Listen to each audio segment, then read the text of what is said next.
Well, good evening, you all. Welcome to my podcast, Real Talk with Lequita Taylor now. I'm so excited, and I hope you all will enjoy and just do this journey with me, as I said last week. I'm excited about my guest, my first guest this evening, and it is my brother, Sean Cowans. He is going to give his testimony of a two-time kidney donor recipient, a two-time kidney, what is it, Shawnee? Come on with Recipient. recipient. He truly has a testimony.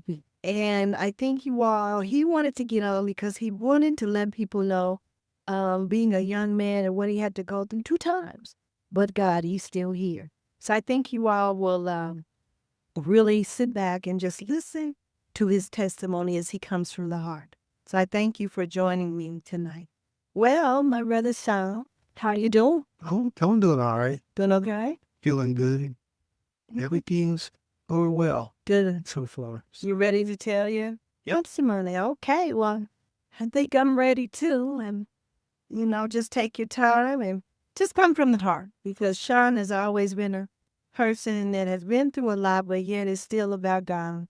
And he may get emotional, and I may too, because we're talking about my brother, my mother, and the different ones. So, all right, baby, I'm ready for my first question for you. How did you know you had kidney failure? Well, before I get into that, I noticed that when people do kidney stories or transplant stories on the news, it's kind of like a 3, 4 minute thing. They really don't get down to like the actual cause and actually things that you do to go do it. Yes. And I wanted to, that's why I join the podcast to kind of explain in detail a little bit how kidneys function and how they fail and how they get transplanted. So uh, that day, it was 2007. I'll never forget that because it was on a Tuesday.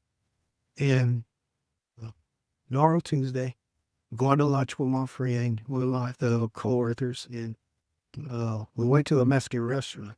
And normally,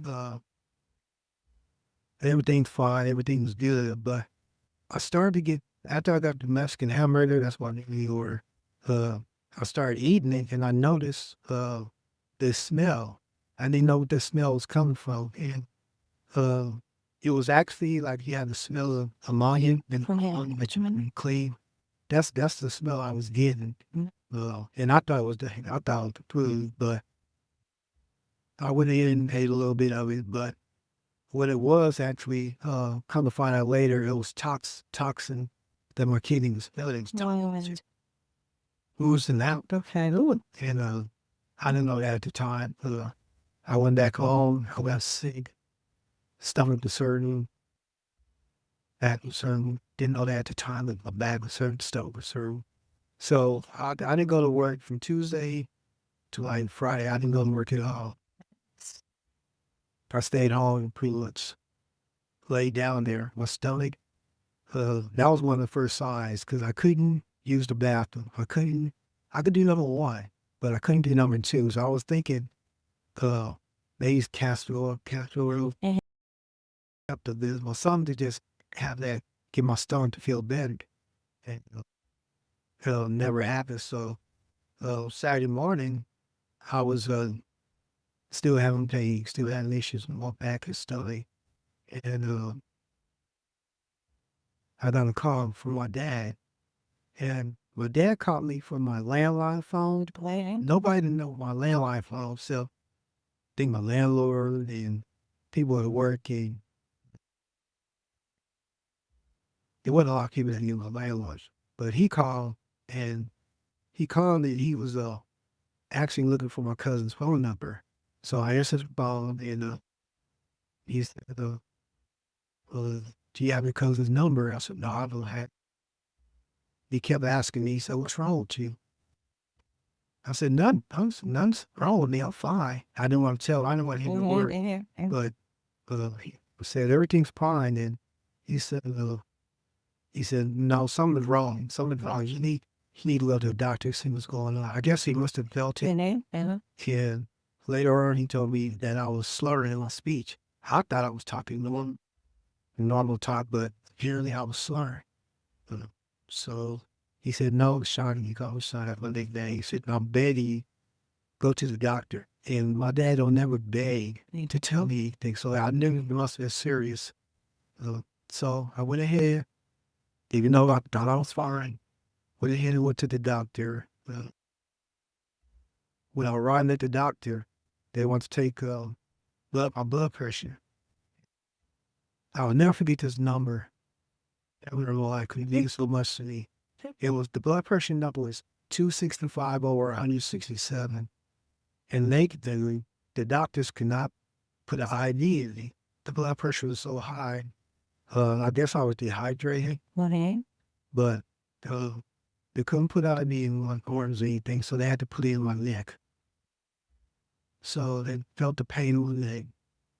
They was able to get fluids to slow the blood pressure or kind of like help the blood pressure get along and get better. I remember that. It was scary. And I was in the hospital laying there, and the doctor came to me, and he basically just told me straight up. He said, "Your kidneys failed." He said, "You have to go to dialysis." Just like that. No explaining, no reason. He just told me flat out. And the good thing was that my mom, I got her mad. Our mom was part of dialysis. So she was doing it for a few years. So I kind of knew the drill because I used to take them to dialysis sometimes and sit with her. So I kind of knew that process. So that Monday morning, they had to go into surgery. They put a catheter. That's a little port. They put that in your chest. So they put it was probably like a 45-minute surgery, and then they went straight and start doing dialysis treatments down at the hospital. They start you off a little bit, like 1 to 2 hours, so you can get used to it. So I was doing that, but I was feeling better at the same time because when they do dialysis, they pull all the bad blood out, and they kind of like replace it, kind of like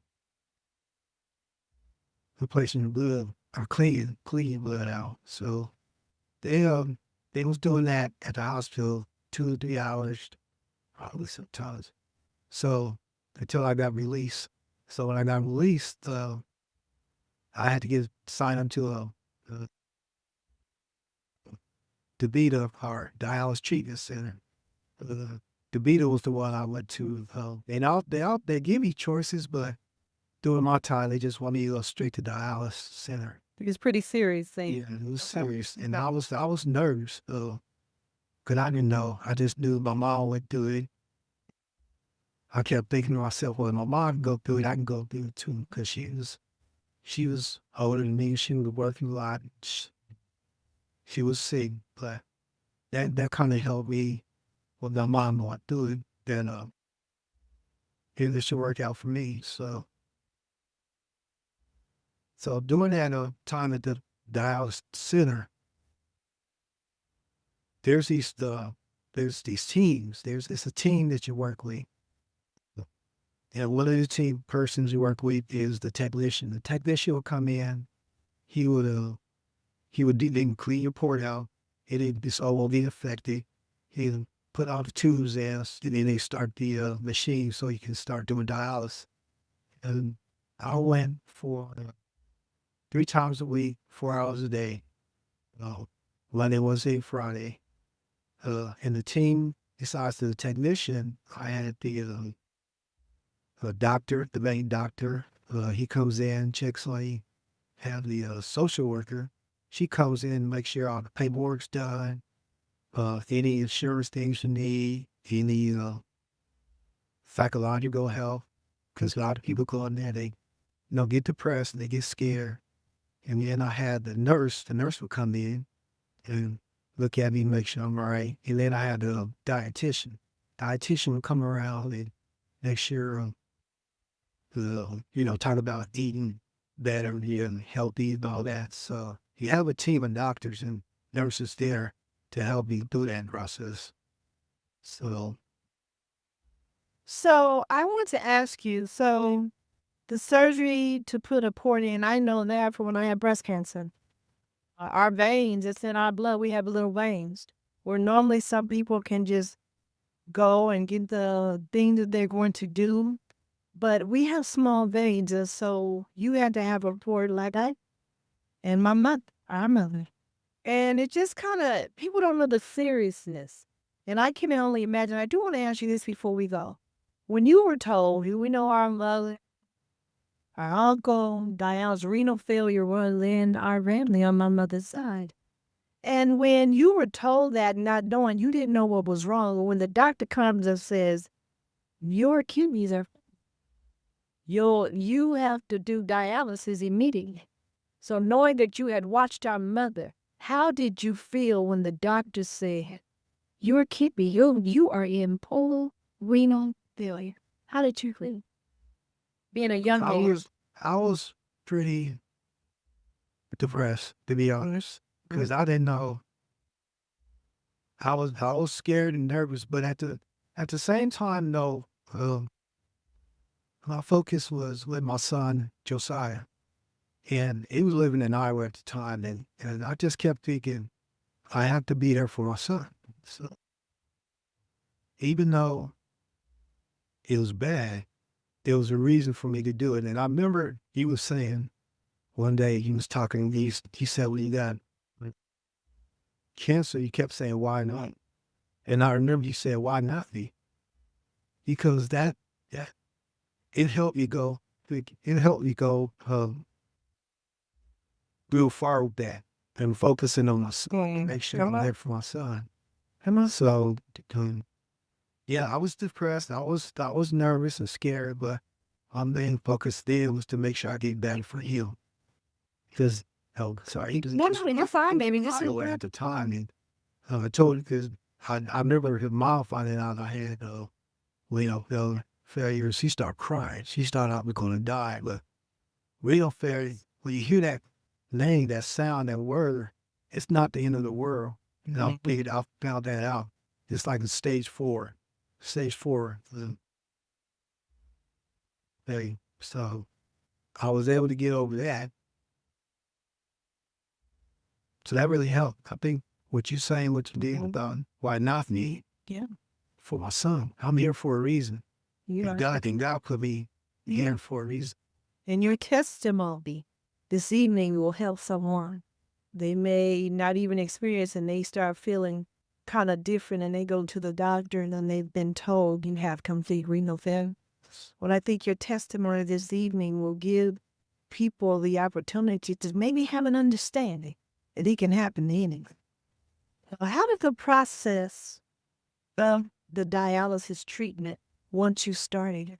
So when I first got in, the dials, what they normally do, they ask for your weight. Yeah. So when you go on the scale, get on the scale, you weigh, and then they also want to know how much fluid. So, for example, I'm 177 pounds, and my fluid was like 2.4. Mm-hmm. So their goal is to take that fluid out because your kidney can do the fluid. Okay. It can clean, Yeah. kidneys Yeah. like a filter. Yeah. And had to clean all the toxins, to clean all the bad stuff. So that's what they're trying to do. It's funny that doing dialysis, you can't drink a lot of fluids, but when you got a transplant, you got to drink fluids. It's the empties and works. But so they'll have to weigh you. They put you on the machine. Like I said, the 10th issues with crowd. They'll hook you up, and you sit there for 4 hours. And what I did learn from my mom going and taking her that it was always cold. So that's why you see when people go up to dialysis centers, they see people on blankets and all that because they're cleaning that blood and your body will get cold. So that was kind of how the experience you get while you're sitting in the chair And then the goal is to get that weight, that fluid off. But sometimes they take too much. And when they take too much, you start cramping.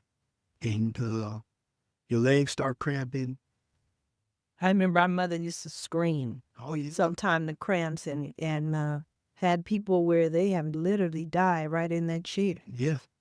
from dialysis. After a while, your heart and different things. Kidney dialysis, renal failure is very serious. It's my mother used to say she wouldn't wish her worst enemy on kidney dialysis. It's rough. But she held on for 12 years and then God took her home. And I thank God for my brother Shawn. He's still here. But I want to say something, Shawn. This is the machine is cleaning out your blood. Takes up to 4 hours to complete. Can you explain a little bit about that? So what it is it's the machine. And it's like a tube, like a white tube. And what they do, they have they have two ports, like not two tubes. One tube will go out, take your blood out, machine will clean, and then it will return it back with the other tube called clean. But that process takes up to 4 hours. People wait up home dialysis. I don't know if people heard of that, but they can go all night. They can do it slow. It's a slower process, but it takes a lot longer. Why? I just want to do the 4-hour cheek or so. While you're doing that, they're getting rid of the fluid. They're getting rid of all the stuff that you had in return, return your blood back. So it's a long process. It's a tiring process. No, I would say when I get off of it, because you have cramps, you have all that. When you get off the dialysis, you're just so tired. You're worn out, completely worn out. I mean, I used to go home and then just sleep. You had to get up in the morning, go to work. That thing just wears you out. And when Joe when he came back home, I felt bad for him because I know he wanted to talk to me, I wanted to be around me, but I was just so tired at those days, and I just go to sleep. And I felt bad, but he understood. He understood what was going on. He accepted it, but I didn't because I need to be there for Joe. So, and I need to ask you this because Shawn, my brother, he with the Denver Public Library with the city for how many years? 35. He retires from that. And I know with the libraries, they active and crazy, but you were determined to not let it lay you down for your, nothing else, you were living for your son. Yeah. And I thank God for that. I think I couldn't make it without Joe. Being honest, that was my hope. He put me on the focus to live for him. So, but yeah, you just get so tired. Then you get up and go to work the next day, everything's fine. You get that energy. I don't know what it is, but the next day I have this burst of energy. Then right around that evening time, I get tired again because dialysis the next day, and I have to do the same process again. So it was hard. Yeah, her mother said she wouldn't wish it on her worst enemy, the things that you have to go through. I don't think people really understand the seriousness of renal. And yeah. I want to say real quick, the ports they give you. So the ports they give you is really on temporary. They really encourage people to give you fistula. That's what it's called when they connect both your veins together so they can put the needles in so it can flow a lot better and it won't get infected. So I was able that a year after that, when I first got chemo, that was like 2008. I was down a fistula. The fistula was on actually, and my veins were so little. The first time they used a plastic straw. That's what I call it, plastic straw. Bend over like this, and they put it around here like a horseshoe. And I don't know if you can see it, a horseshoe from there, and that helped a lot. That helped a lot too. There was times that you had issues with it. Yeah. Where you had to get they call it balloon. they balloon it out because it'll be clogged up sometimes. And they can tell when you have dialysis that it could clogged up because they don't hear that flow. It's, Emotion. you know, if they don't like that flow trees, it's clogged up. They see that little to another place and get it done. So So that's a lot. it's in this pain, that's a pain surgery because it's not even surgery. I don't think they put me on. They gave you some. And I was awake and they did me. So I want to ask you this. What problems, you've mentioned a few, but what problems did you have during treatment? besides the cramps, sometimes they have issues with the port. Mhm. Sometimes they can't be all the house. If something gets stuck by the city, they will cut out, they will cut out half your time. And then it was just the cramping. I saw my mom one day. I was when they're doing the house because we both went at the same time. And I saw my mom's cramping, hurting, screaming, yelling, and I was so angry. It's okay. And I was so sad that I couldn't get up. I had to stay in that chair. I had to stay in that chair because I couldn't get stressed out. You know, It's, give me that.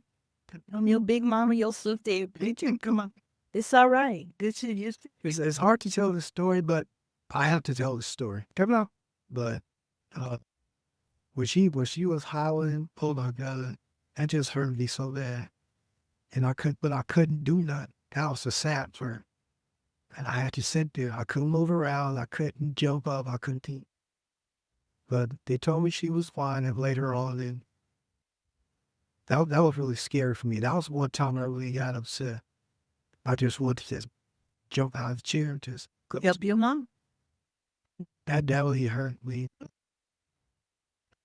It's a cooking.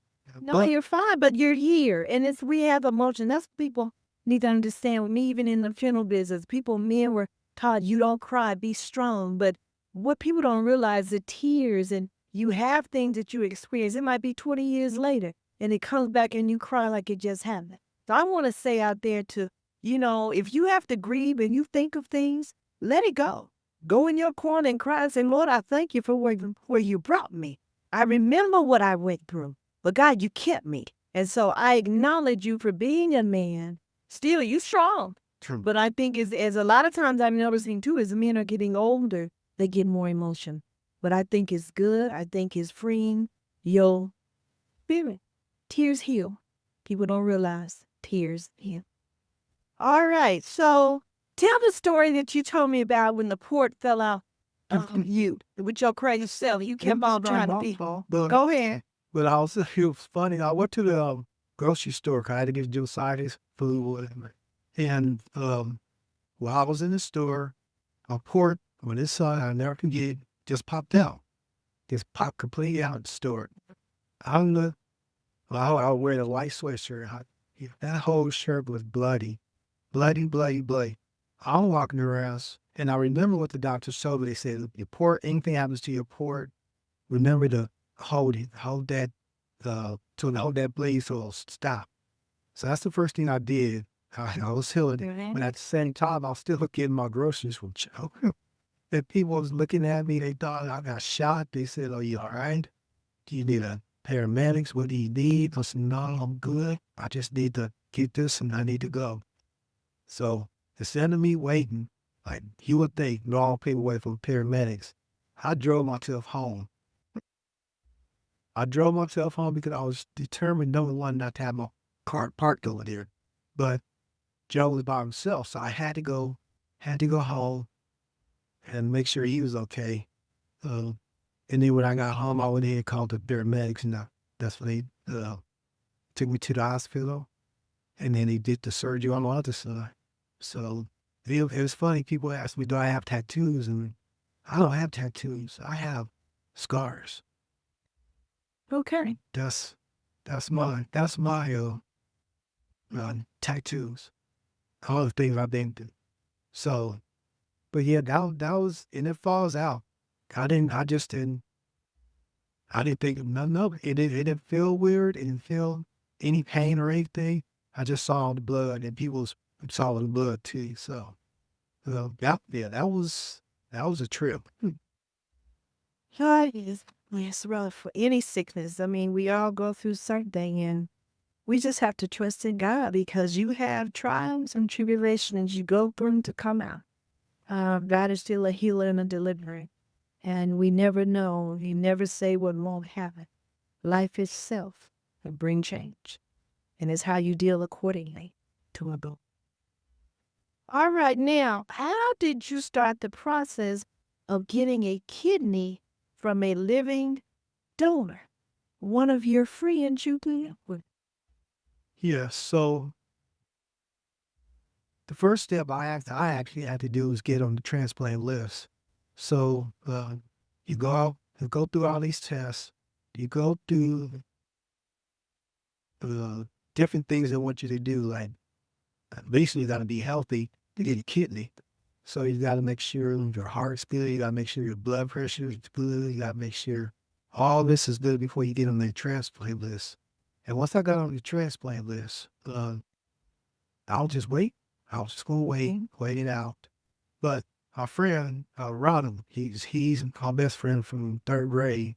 He one day out in the blue, he called me. He said, "Shawn, what's your blood type?" I'm thinking like, why do you want to know my blood type? But he said, "I just want to know the blood type because I'm doing something for work or whatever." He's trying to say something. I told him it was B positive, and he's okay. So I think a couple of weeks later, he called to said, I think I want to try to see from the donor. And I'm like, what are you talking about? No, I don't want you to be a donor. No, I could wait on the list. I'm good. He said, no. He said, I want to see if I'm a donor because I don't want you to be in that journal. Really? Me? No, Dosh, you don't have to do it. What about your mom? What about your wife? What about your family? He said, they already know. You know I'm doing it. I thought he was playing. I really did. I thought he was messing around. He said, no, I want to do it. So he got in touch with the University Hospital, and that's where the transplant team's at. And what he did while in Arizona, he was doing blood work. A lot of times they do blood work to make sure you're a match. So he kept doing blood work from Arizona. I kept doing my blood work from here in Florida. And there's a criteria supposed to be like 5 out of 6 matches. We had 5 out of 6 matches, but his unique blood was O, O positive. No positive, any O is universal. That's a universal. They can give out blood to anybody, but they can't receive blood except from a O. So we was able to get all the matches. He was, and I kept going back and forth with him because I really didn't want him to go through that, but he insisted. That's how she do it. I mean, that he wants to do it. So, huh?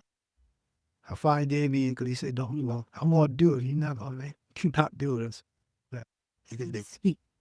But, during that process, they on his end, they do interviews. So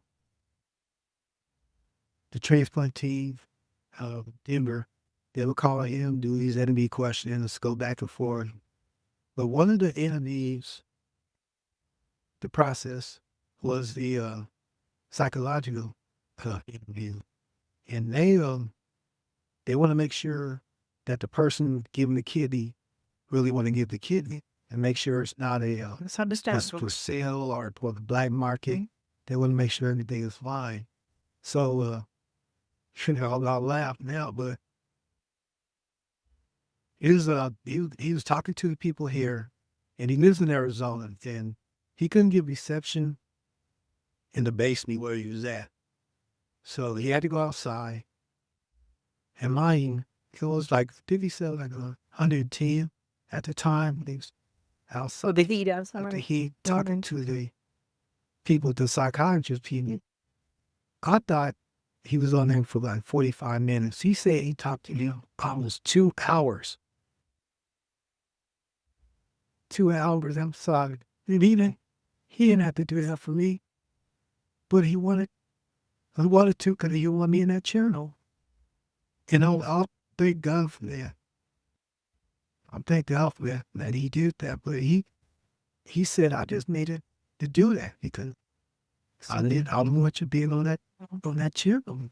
And that touched me. That really touched me a lot. So after he told me that,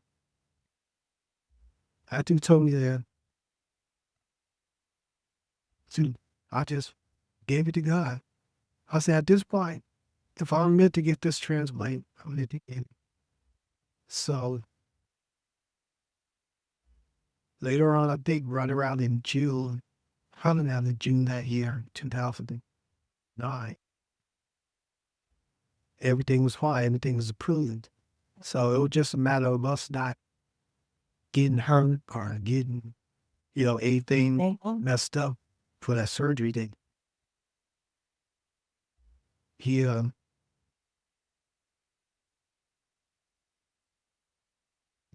a lot to me.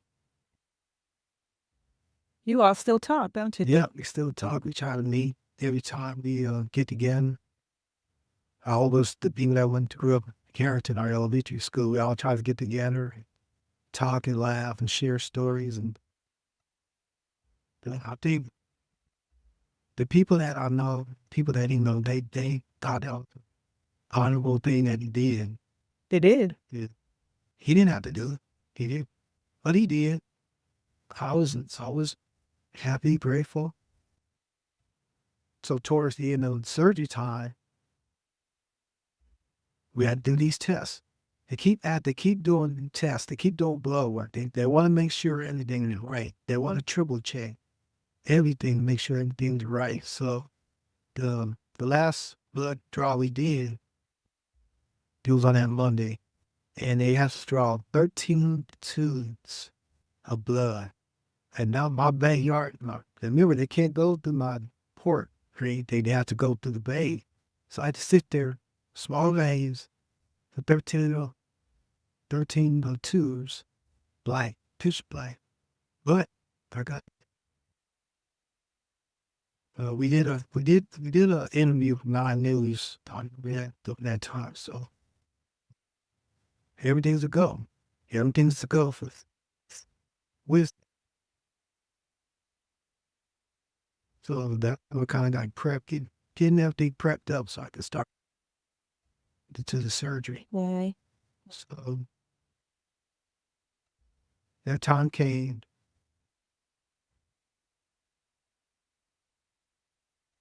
I can't even remember, but when I got there, my mom took me there, and Ronald's mom was there. No, but come to find out, this is how small Colorado is. Come to find out, his mom was in my uncle's gospel choir, and that's my Uncle Cliff and Miles' brother. Cliff, yeah, performance. And I didn't know that, and she didn't know that till they start talking while they're waiting for us to go to surgery. And he was like, "Oh, wow, you did this with my brother and all this." They were so happy, and everything happens for a reason. Come on. It was all together, and it's like, that is so cool. That's a small world now. Everything happened for a reason. So that really made me happy. That really made us both happy. That they knew each other like that.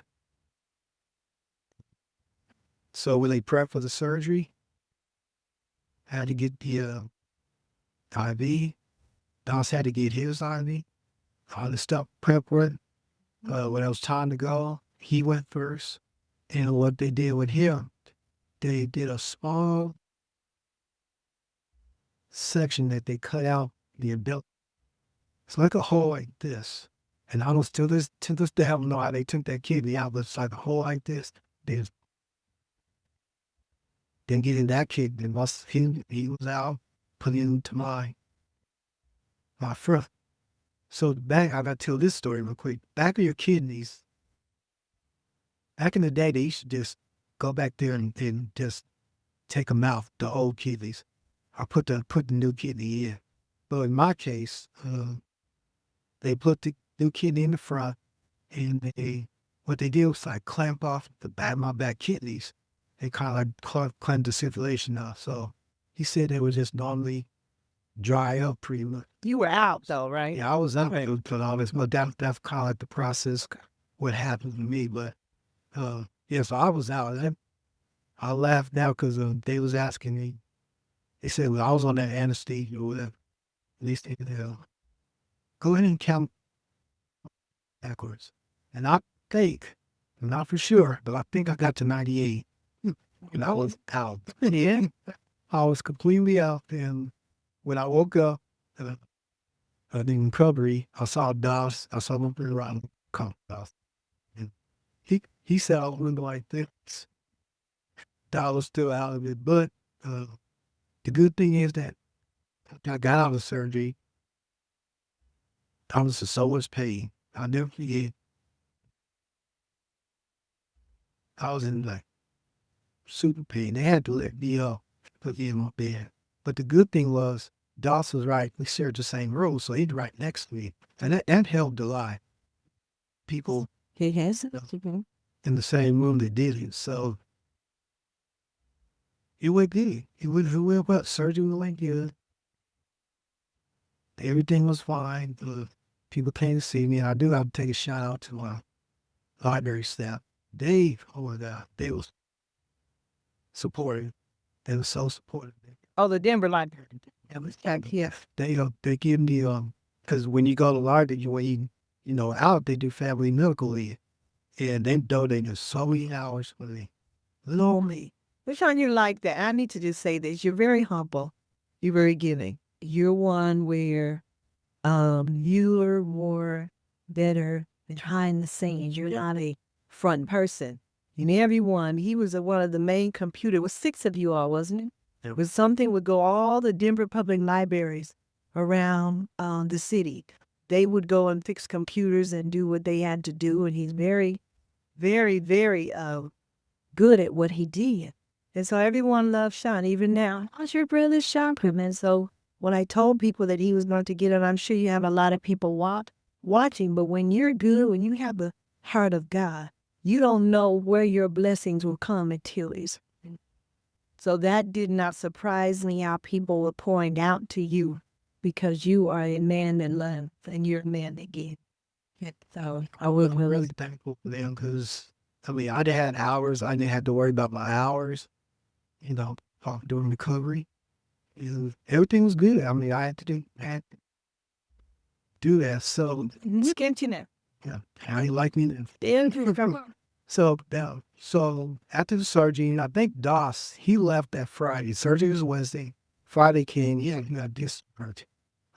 He didn't have any complications, but they just want to check him. And what they do with people that give kidneys, donate organ transplants, they want to make sure you're okay. So he still had to do his blood work, even today, to make sure he's all right. It was important, because I think his family had a high blood pressure history. So then I got out on Saturday. Ran out on Saturday, everything was fine, everything was good until the following week, something was going on with my kidney, and I couldn't use the bathroom. People don't Is that a realize- sign? It's one of the first signs. Some people think bowel obstruction and things, but I'm starting to realize a lot of that is the first sign of renal failure in your kidney. Yeah, I had it that it hurts where your kidneys are. And with my case, it was my stomach, and I couldn't use the bathroom. So what was going on? It was actually A week after. Yeah, because some people kidneys they can last a week, they can last 2-3 years, they can last 20 years. You never know, and that's why you have to be healthy when you get that kidney. All that's eating salt, all that, doing all that. Yeah, Drinking. So I'm talking about drinking. Listen, drinking salt, everything you can imagine. I'm drinking a lot. Or be a whole box of stuff. I like fall. But yeah, it actually fell. So I actually had to go back to the doctor. But what they did to treat it, it was an IV drip. So what they do, instead of dialysis, like kind of like normal dialysis, drip, they put fluid, the medicine that they need. So I had to go do that. I had to do that every day for a week. That was for like 2 hours. But that seemed to help my kidney. Got back to normal again. And so like the next 5 years, I was doing good. I was doing good. Fan. And I was just, everything was fine until it failed again. After 5 years. After 5 years, I failed in 2014. And I was at work actually when this happened. One of my coworkers, he saw me, I was working late at night. He said, "What's wrong?" He saw something that was wrong. He said, "Not, look, hey." I said I was fine, but I couldn't breathe. So I couldn't breathe. I probably was breathing. Back was hurt, stomach swing. So that was the song my kidney was wearing now. I remember I had to take the bus home and I could barely walk to the bus stop. I had to stop every time I had to breathe. So now about these people that had coronavirus, how they couldn't breathe, that is not breathing. They was able to find that out. They did a kidney biopsy to determine if that was the case, and sure enough, that was it. So you gotta go back on dialysis. You gotta start this process all over again. I was more hurt. I was more frustrated because I knew I could have done better, but it was a virus called BK virus, and a lot of people that get transplants, it's a certain virus, and one of them is that BK virus will make it shut down. And our mother had passed by then, Yeah. right? Yeah, she passed by then. She passed in 2012.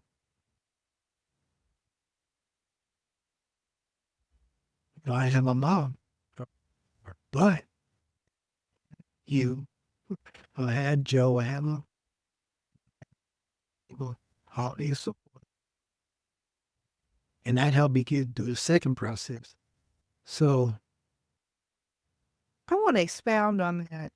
We have wind down. We probably got about 15 minutes. But, people, it was tired of me, but I said, "Oh, I'm gonna make it work." So, your second kidney transplant. I just want you to tell a little bit about that when they knew that you were failing again, and your second kidney transplant. This was very unusual. I just want to tell a little bit of this. He was a young man, Hispanic. He was killed in a motorcycle accident. And what I did not know, he was a match to my brother. We called him, and I'm going to tell him you can expound on what I'm saying. He was a match for my brother, but they said he has diabetes. It's your choice if you want to take his kidney, but most likely you will have diabetes. And that's exactly what happened. So expound on it. You're fine. You're doing better. You had to know this some times, but I constantly pray for you. And it makes sense. You're getting someone else's kidney. If he had issues, and you're getting his kidney's going to be in yours, it makes sense that you can get some of those diseases that they have. And so, but you're doing well, but you have to struggle. So going in this it's a foreign organ. You got a whole different part in your body. The pills that you take for it, the rejection pills. I take 3 just for the rejection. So what the doctors trying to kind of explain to me that they go back and forth. They fighting each other. They have to, your rejection drugs have to fight the foreign thing in your body, so it keeps going fighting. And that's how people have to take their rejection pills. And if they don't take those rejection pills, it'll just fail, basically. So, but yeah, during that period, that was a 4-year period, I think, until 2014, 2018. Had to go back on dialysis. Same routine. Had to get another fistula because this one was already, surgery was already to remove that. Had to get one on this arm. Had to start the process of opening. So, went through all that. One thing I learned, take your blanket, take your pillow because you're cold. So, Are you cold right now? breathe. Michael, please turn the air conditioner off, baby. Breathe. But yeah, that whole process again. And this process lasts 4 years. But when Ronald gave me his, I was on it for 2 years. But this was a little bit longer. But you had to get back on that transplant list. So I had to go through often blood work and all the things I need to do to get back on the list. So I was able to get back on the list. Happy about that. I think that was 2 years. So like 2016, I was on the list. So I'm in the process of waiting. That's why I'm there. Wait for a kid. It was this one, one friend of mine on Facebook. She wanted to donate a kidney for me, but come to find out, she do her doctor and tests and all that. She couldn't give her kidney out because they found something wrong with her kidney. It was kind of like God was there for a reason. I didn't, she would have never known she had issues with her kidneys without going to see me. So that really hurt because I know she wanted to give it to me so bad, but for her to find out she had that, that was an issue. But You're blessed. listen, I still keep moving. So then, right around a couple years, 2018,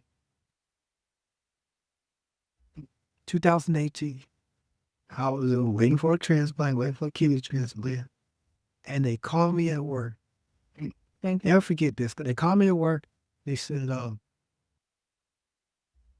we got kidney. We need to test everything out, but be on standby. You may have to come down and everything else. I'm on standby. I'm at work. All nervous, kicking my work down. So I'm nervous, trying to see if I can get this transplant.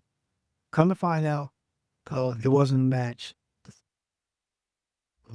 They couldn't get it in me, but I was still on top of the list. I was at the top. So I went ahead and I do my little trip to Arizona to go see Ronald.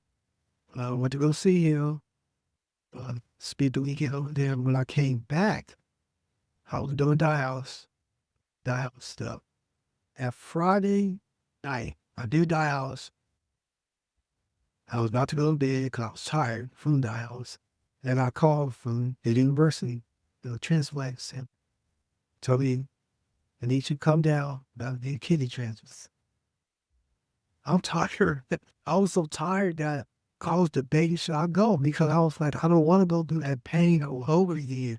But at the same time, I talked to you, we told me I should go.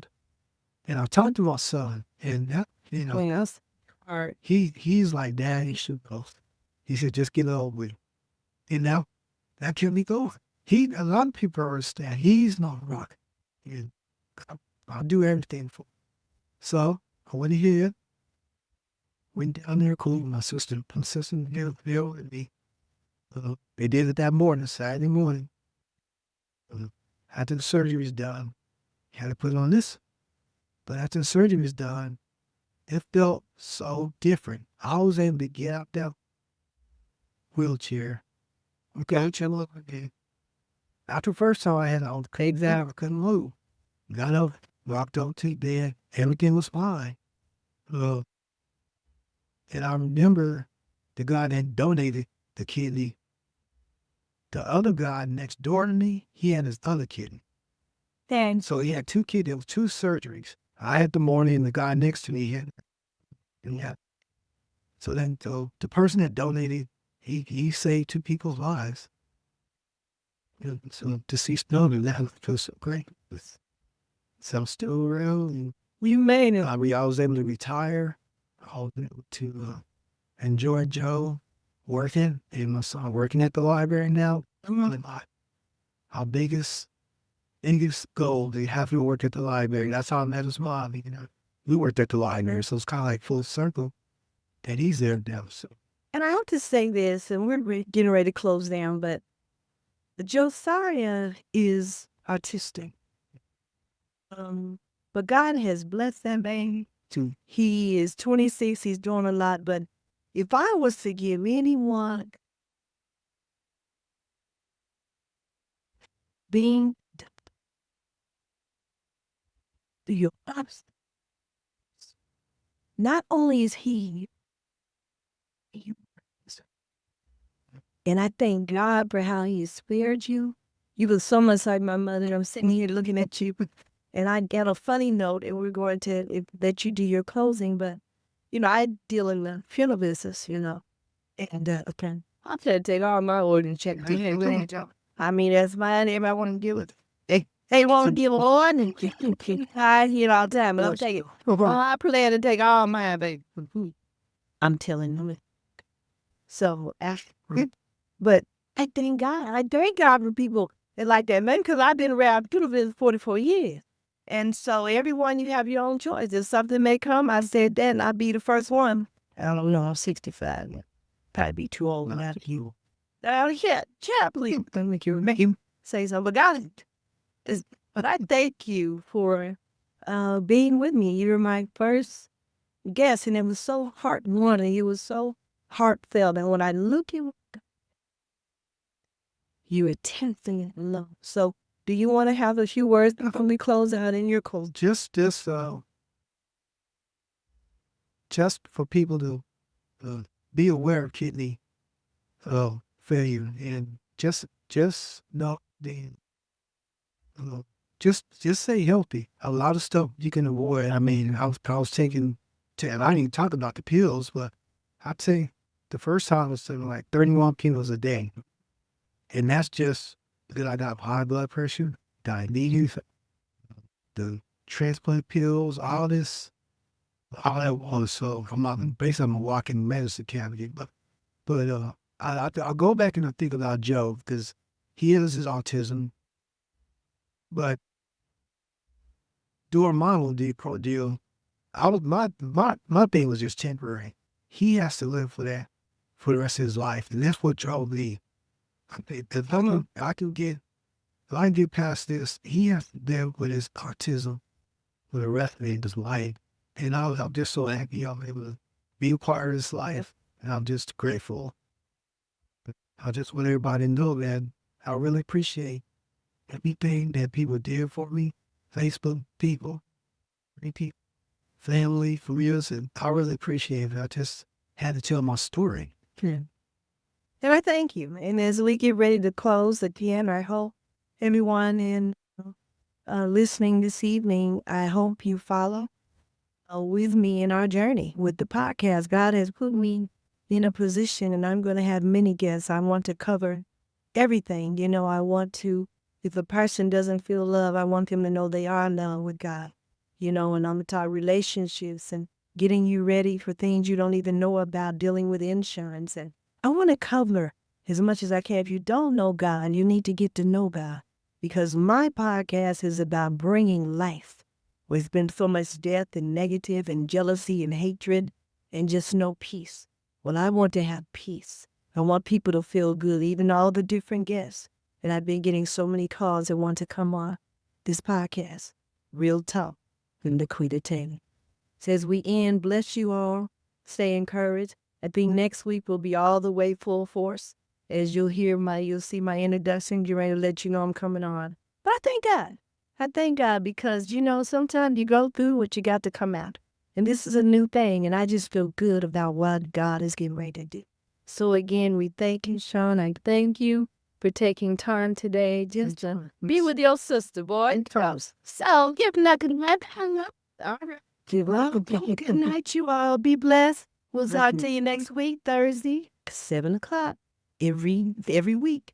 And then I'll do a Facebook. You know me, I'll just keep it real. Good night. Have a good evening. Bye.